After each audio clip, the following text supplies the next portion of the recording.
No, huwag kang maingay. Ate, I'm so sorry, pero magkaiba tayo.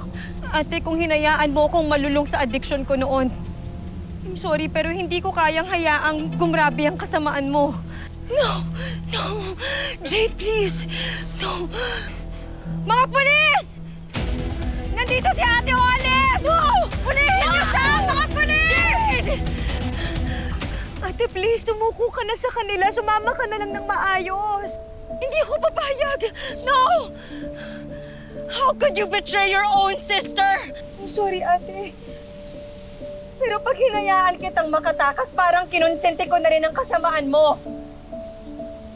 Ate, I'm doing this for your own good. Pagsisisihan mo to! Pagsisisihan mo to, Jade! Gusto lang kitang bigyan ng pagkakataong magbagong buhay kasi mahal kita. No! You don't love me! Ate, I'm so sorry, ate. Anong sorry?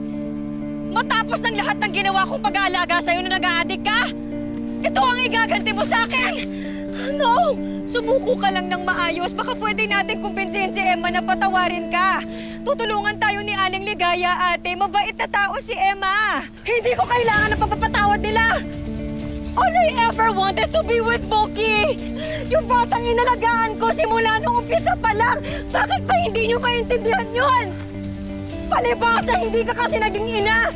Kaya hindi mo talaga maiintindihan. Ate, tutulungan kita. Nandiyan si Aling Ligaya, si Emma, si Moki. May pamilya na tayo, ate. Hindi ko sila kailangan. At mas lalong hindi ko sila matatanggap bilang pamilya! Pagbabayaran mo to, Jade! Miss Caparas! Tapos!